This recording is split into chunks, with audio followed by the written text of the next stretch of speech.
Hello, and welcome to the Tips with Toni podcast. I'm Toni Marinucci, your registered dietitian, helping you get healthy one bite at a time. I am very excited for this next interview. I have virtually in front of me Dr. Sheva. She is a psychologist turned relationship coach, and she provides, I believe it's all online, or do you do some Yeah, in-person stuff too? I all Oh, it's online all right online. now. I'm sure with the Yeah, pandemic, it's been, yeah. yeah.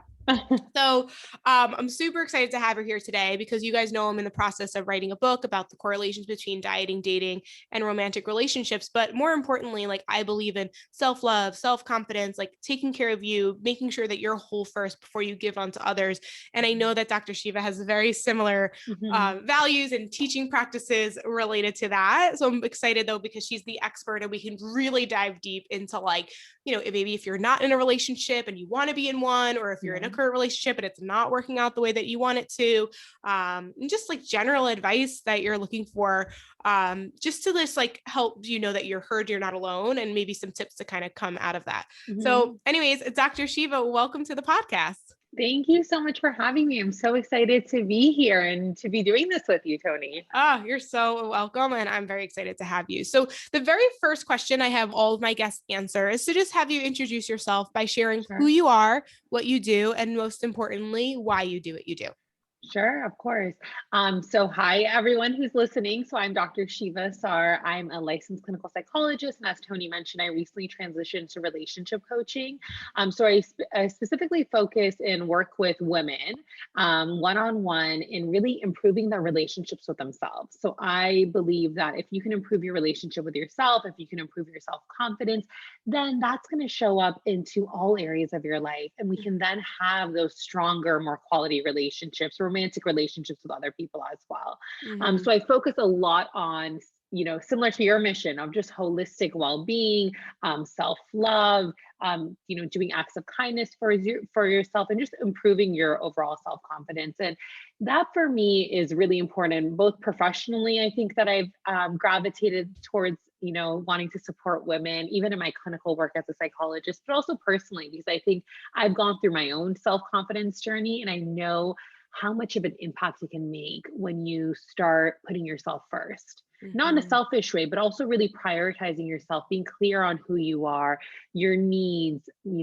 feeling comfortable in expressing that. I really do believe that the more comfortable and confident we are, the more we're able to go after what we're wanting in life and actually to achieve it in a way that Mm-hmm. actually fits most with our values.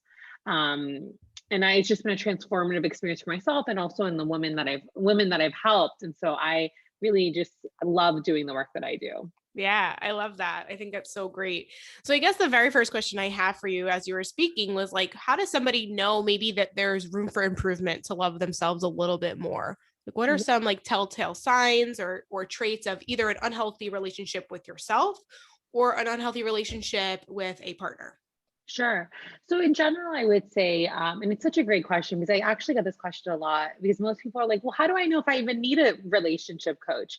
And I really think, really asking yourself, do you feel like you're living your life on your terms?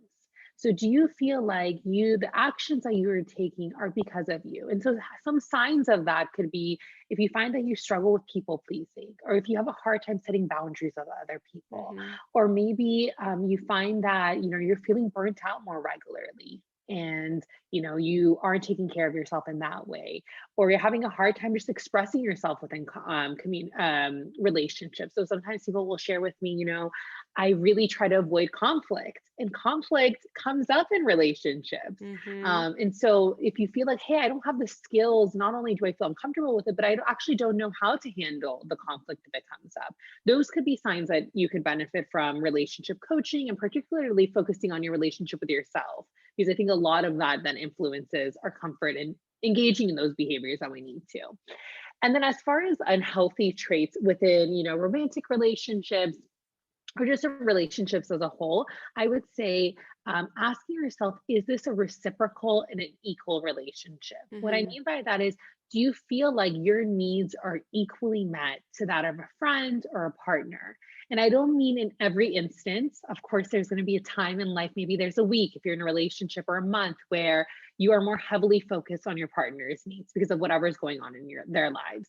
But overall, do you feel like across time that it is equal and it's reciprocal? Mhm. Um, and then I think some other things to consider are, do you feel like when conflict comes up, you're able to handle it in an effective way? So, there's no name calling, there's not putting each other down, there's no intimidation. So, really feeling like even in those instances when there is conflict, you feel heard, you feel supported, you feel seen, right? Mhm. Um, and then some other things that I also consider are if there's stability within a relationship. So, are things predictable within the relationship? Do you feel like as you get to know your partner, as you get to know your friend, they're consistent over time? You're consistent over time. Maybe you all grow closer, but also there's a predictability that you can expect of how they'll respond in instances. Mhm. So those are some examples of things that I do notice, but I think that are really important markers of seeing if there's what the health of a relationship is. But ultimately, I think when we're thinking about how we show up within relationships, it's important to see, do I feel like I'm being authentically myself, and is Mhm. that being accepted? Right? We all Mm. want to grow. We all want to grow with each other. All of these things. But at the end of the day, do you feel like you can be you? Mm. And that is okay. That is enough. That is loved and desired as well.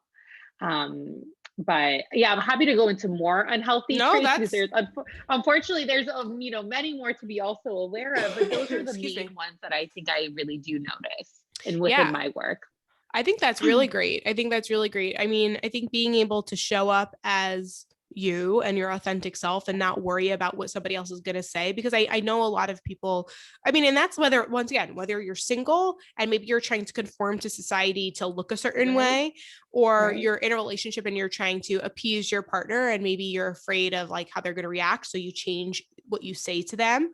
That's a Hmm. clear sign like something's going on. I loved what you said about stability and Hmm. our predictability and stability. Like I Hmm. feel like that definitely is a good sign to know like within yourself. Like if you're, the highs and lows are probably Hmm. very telling. Like there's something that needs work or healing, right? And then I Hmm. think in a relationship, like too, like I think it's normal, like you said, conflict is normal and that's going to happen.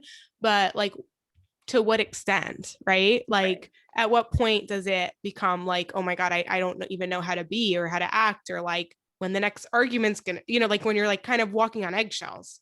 Exactly, absolutely. So walking on eggshells is also another marker of like an unhealthy trait within a Mm-hmm. relationship. And I think conflict will happen, stressors will happen, but like how does each person respond? So how do you respond? How does the other person respond? And I think that I always say it's so telling how for me, even in my own personal life, I think it's so telling how people respond to conflict. Mm-hmm. So, do we approach in a way that puts the other person down, or do we approach it through seeing it as like, okay, we are going to approach this together Mm-hmm. versus you versus me, right? Mm-hmm. Um, and I think unfortunately, a lot of times we may find ourselves falling into you versus me when it Mm-hmm. isn't, it isn't supposed to. It's as a couple or as within a partnership, it's you are approaching it together. Yeah. Um, Yeah. and that perspective, I think, can change so much. It can change the tone to which we speak to each other, what we say to each other, right? It can influence so many different parts of how we approach the conflict. Definitely, definitely. So as you were speaking, I was thinking about like in my book, I talk about that there are planters and there's bouncers. So planters are people that stick to things for way too long, like what like it had a purpose and you're like you killed the purpose. The purpose is done. That person's not supposed to be with you forever. Like that diet that you tried is like not a forever thing. Yeah. Like so I guess my first question is like when do you know a relationship has run its course? And like you're Yeah. trying to maybe fix something that's just not worth fixing. And then where does that point in the relationship that I think it's very normal? I feel like personally, like that 2 year mark is where like things start to get a little bit real, and where a bouncer might like leave, or Mhm. like they might just like before they put in the work, they might like they are like leaving a pretty good thing, but like things, some things do take effort. Like they do take, Right. like you said, that communication. So it's like, first question, how do you know something's ran its course? And then like, how do you know that there's still potential there? And it really is just a matter of like tweaking the communication so that the relationship can be like Sure. successful or happy or, continue on. Yeah, I love that analogy, right? I actually haven't even heard, like, I have never heard of it, so I love I it because it created does. it. Unless someone Yeah. else out there in the So, universe, nobody take it. The book is almost coming out. yeah, Tony, that's amazing. No, it's so good. So I think for me, obviously, this conversation that we're having is for those who are listening, it's just for educational purposes. And so if you are considering like, where am I at within my relationship and you're wanting more specific advice, I would encourage them to reach out for therapy or to a coach or something like that. But I think for me, when I think about it, I think, if it's you may know that it's run its course if you find that you're coming to the same issue time and time again, and you have communicated it to your partner.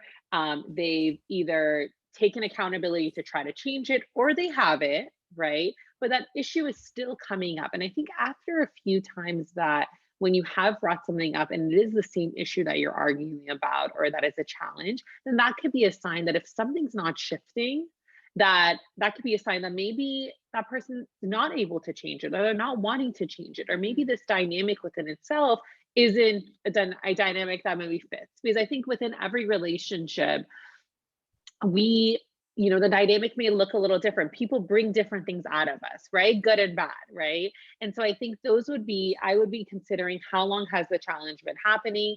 Is it the same challenge or is it different? And is that person taking action towards, or are you both taking actions towards resolving the issue? Mhm. And if that's not the case, then that I would be curious about that. What is happening Mhm. that, things aren't changing? Mhm. Does the person, or do you together need more support? Or is this something that maybe you're at a dead end and we can't make any changes around?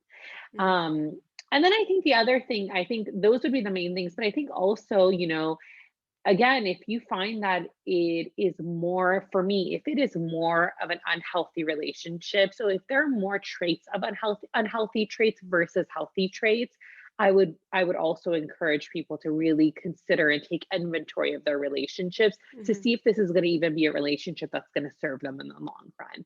Right. Because I believe that the health of our relationships are on a continuum. So you may be in a healthy relationships, but then maybe there are a few unhealthy traits that you want to work towards changing. But if it's primarily unhealthy, then we also want to see, is this even that something that can be improved, or what would Right. that look like?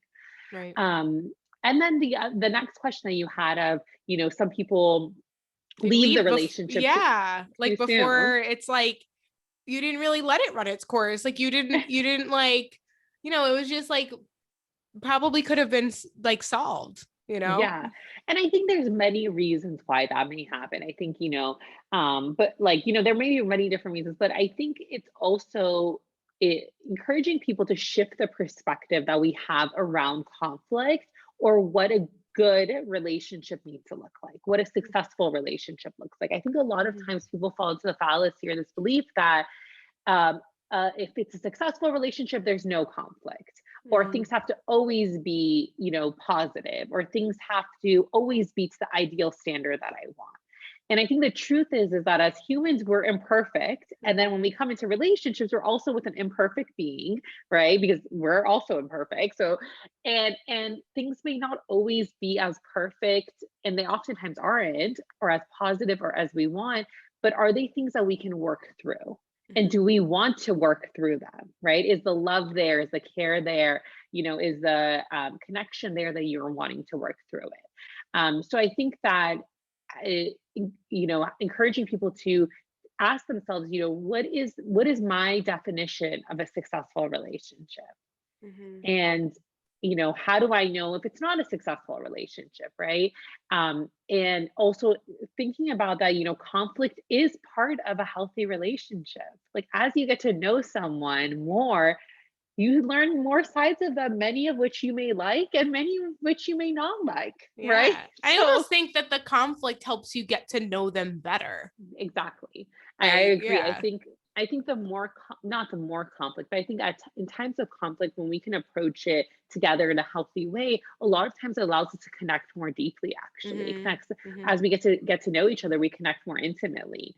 So seeing that as part of the process of, conflict is a regular part, and it's also how we approach it.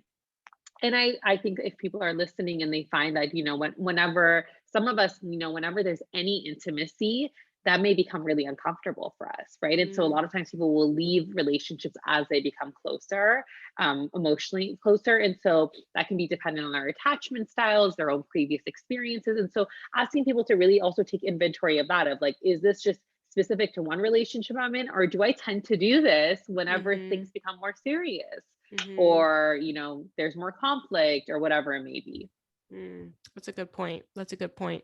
I had another psychologist on here at one point and talked about like patterns, and I'm sure you can speak Hmm. like at volumes of like patterns of how we are in relationships and kind of how to change it.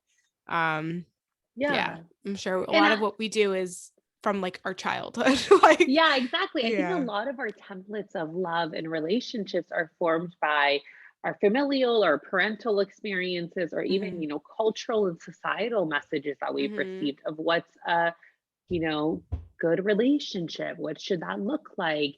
And Hmm. I think, unfortunately, a lot of it, a lot of good relationships, not unfortunately, but I think a lot of good relationships take work. And I think we don't Yeah. talk about that enough, right? That there are going to be times where maybe things aren't, you're not as happy as you were in the beginning, and that's probably likely, right? Because Hmm. you're getting to know this person and there's real things that are happening. And so it does take that same time, that same effort, that same consistency that any other good thing would take. Like I Mm. usually in my work, so I work a lot with young women who are professionals, and I always tell them like that same level of dedication that you have to your professional life, right? Being like type A, going for it fully, even when you're not seeing those positive results, because you're so focused on this is what I'm wanting in my life. That also should translate into that healthy relationship, right? If you're in Mhm. a healthy, you want to give it that same amount of effort that you would that other area of your life that you really value. Definitely. I love that. I love that. Okay, so let's shift to maybe if someone isn't currently in a relationship and they're either open to or interested in dating. We're in a pandemic, so chances are Mhm. they're going to be doing more online dating. What Yeah. are some ways that you recommend someone approaches online dating? Because I definitely did that before my current relationship, and it Yeah. was interesting. We actually did meet online, but it was, yeah, there were a lot had to kiss a lot of frogs before that one, let me Yeah. tell you. Well, you know what's so funny? It's like I think most times when I'm talking to people about online dating, we all will say it's very interesting. It's like interesting is Yeah. literally there's not a better word that will capture that experience. And I think it is if someone is considering doing, and I think especially right now, that is one of the main ways that people are meeting right now. Before you even get online, I would encourage people to consider getting to know yourself more. And what I mean by that is asking yourself, A, what am I looking for? Am I looking for a relationship? Am I looking for just fun? What am I looking for? And then for whatever you're looking for, being clear on what are your non negotiables. Like, what Mm, are 3 to 5 non negotiable things? And the reason I think this is so important is because when we get on even online dating, people share things on their profiles, they share through their images that they're posting or whatever it may be. And I think early on we can filter in some ways, just if we're clear on what we're wanting and mhm, what our non-negotiables are. And that's going mhm, to set us up for success for whatever we're wanting. mhm, And then when you get onto the online dating apps, I tell people, remember it's a tool, right? You don't want to spend all day just swiping. Like dedicate a certain amount of time each day, maybe it's 15 minutes, maybe 30 minutes, whatever it may be. But remember, it's one way to meet someone, and you still want to exercise your other options. So if you're going out, obviously in a safe way, then you could do that outside, or even like encouraging people to share with their family, their friends, like, hey, I'm single and I'm wanting to meet someone. Like allow other people to also support you in that. So not putting too much expectation on this one method. That's what I would say. definitely. I think sometimes people feel really defeated and burnt out with online dating because they'll spend so much time on it, and they'll meet a lot of people who they don't want to meet, right? um and so that's the other thing. And the other part that I would say is if you're online dating, like when you are talking with people, remember you're talking with someone, right? So I think we may not realize that because we're just swiping. And so if you have matched with them, reach out. Like if you're actually interested in meeting someone, reach out, try to connect. And then see like where that can go, and wanting to be consistent with that too. I think sometimes be talking with people and they're like, I want to meet someone, but then when they match with people, they just never reach out, or they may stop at the hello, how are you? Mm-hmm. And that's not going to really set us up to really get to know someone and see if we can take it to Totally. that next And level. also, FYI, guys, I reached out to my current boyfriend. So for the ladies here listening, you don't have to, it doesn't have to be the man, doesn't always have to make the first move. Like, he was Yeah. intimidated by my profile. Honestly, like Yeah. when we got to know each other better, he was like, I just like wasn't sure if like you really were interested or not. Like, Oh, and he was yeah. intimidated. So like, if I never made that initial, like that first initial Clear. thing, who knows if he ever would have reached out. Like my whole life could have Right. been different. Really, no, and I love that, and that's exactly what I also believe of, like, even if you, let's say, like for instance on Bumble, well, the women are reaching out, right? But even if you do reach out and you're talking to someone and you feel like, okay, well, maybe they're not taking that next step and you're interested, I would encourage the woman to be like, hey, do you want to get on a video chat or a phone call or meet Mm-hmm. up if that's something that you want to do? Mm-hmm. And I always say, like, your time is valuable. Like, if someone is wanting a pen pal, if someone is not interested, you want to see this as an opportunity to filter them through, Yeah, right? So it's like, even if they say they're not interested, at least and you can now dedicate your time and energy to someone else. totally. And so really, like, for the women who are listening, feel empowered to take control of your dating experiences so you can have whatever you're wanting. Definitely. Definitely. I love that. Yeah. I love that. Okay. So, switching abruptly to like dating relationships. Now let's talk about how do you cope with a breakup, especially Sure. during a pandemic where I feel like maybe you might go immediately. I don't know if you suggest this or not, but like you might break up with someone and then like immediately go to online dating, or might feel like really lonely. And then I know I struggle with, I don't, work with people who struggle with emotional eating, right? So Hmm. that might be where they turn to food in those moments. Like, so what recommendations do you have for someone who is currently going through a breakup? Like, how would they cope with that? Yeah, sure. Great question. So if you're going through a breakup, I just want to say, look, I can recognize just how difficult it must be, especially during this time. Because I think, look, for a lot of us, like, we're not able to engage in the normal coping skills that we would normally if we had Mm-hmm. broken up, prior to COVID. Mm-hmm. And so recognizing that it is probably going to be more difficult, and you may find that you're experiencing even more sadness or loneliness. And a layer of that just maybe because we're social distancing or we're not able to do that. So putting it in perspective as well. And then I think the other part is just being really self compassionate. So treating yourself, like I usually say, pay attention to your inner self talk. And how do you understand the breakup? What is the meaning you're associating with the breakup? What does it mean to be single? Similar to those who are jumping into the dating game, like, what does it mean to be single and looking to date, right? There's a Mm-hmm. lot of times we have these limiting beliefs about these different roles and experiences that we're having that I think add to even more distress for us. Mm-hmm. And so being self compassionate and asking yourself, what would I say if you are being hard on yourself? What would I say to a friend in a similar situation? How would I support a friend? Right? What would I do to support them? And Mm-hmm. the other things would be, if you can, connecting with people, even if it's virtual. I think giving yourself that time to connect with other people, to reintegrate in those activities that you once were doing, re-engaging in hobbies.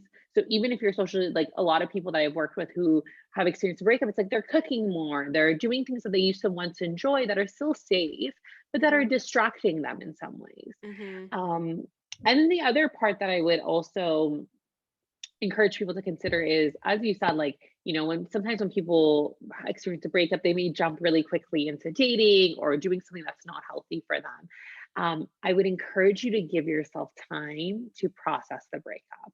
Yeah. And that looks different for each of us. But what I mean by that is having enough time to really recognize, okay, how am I feeling? What's going on for me? But also, like, how do I make sense of the breakup? How did this happen? What are the lessons I can take away? What could I have done differently? What could they have done differently? Like, I think it's really important to be clear on what has happened so that when we jump into that next relationship, we're not taking residue from our ex or that last Mm-hmm. relationship, Mm-hmm.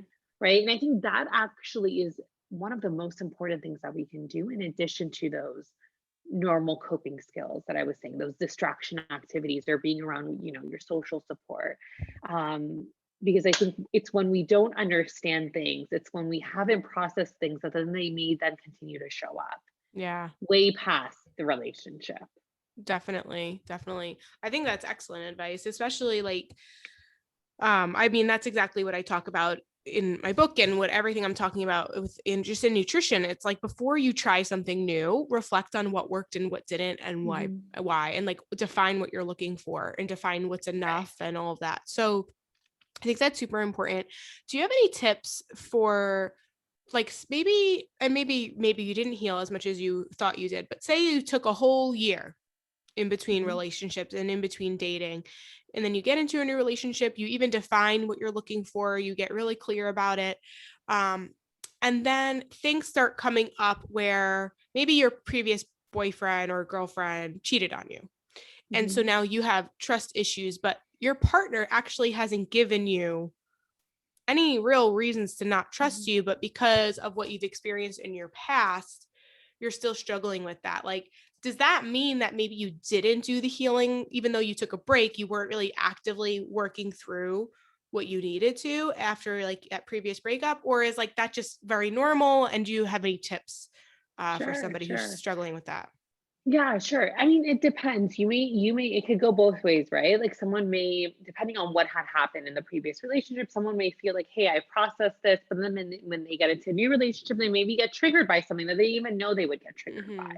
Or someone maybe hasn't processed it and they get triggered by it, right?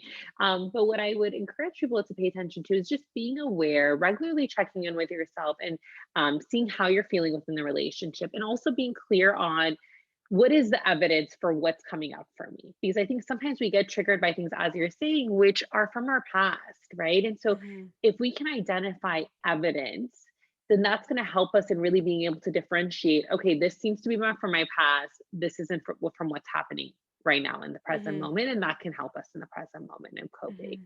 So when I say evidence, what I mean is like, I usually tell people, like, let's say you're in a court of law and the judge asks you, what evidence do you have for this belief, this experience? What would you say? Right? Mm-hmm. We can't say, well, I feel this is going to happen. Like, I feel they're Mm-hmm. going to cheat on me.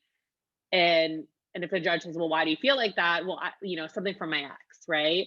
Or it could be something from the present relationship. So really being clear on what is the evidence. Mm-hmm. And then I think that if you trying to cope with it internally, that could look through therapy, that could look through different, reminders that you may do for yourself to help you in grounding yourself in that moment. But it can also be communicating within a relationship. And I recognize that this may not always be comfortable, nor may it always be appropriate depending on when this is occurring within a relationship. But if you feel comfortable sharing in that, because I think then if it can be discussed, then that can again be something that's approached within a Mm-hmm. healthy relationship together. Then if your partner is more aware, then they're going to be probably more aware of what they are unintentionally doing that may be triggering you, and how Mm-hmm. they can support you in that. Mm-hmm. So I think remembering that it is, it's not something that you should be upset with yourself for happening, and there's no shame around it. We get triggered at times because of our own histories, and we deserve the support, right? We deserve to Right. support ourselves in that moment, but we also deserve to enlist support if we feel comfortable with other people. Love that. I love Yeah. that.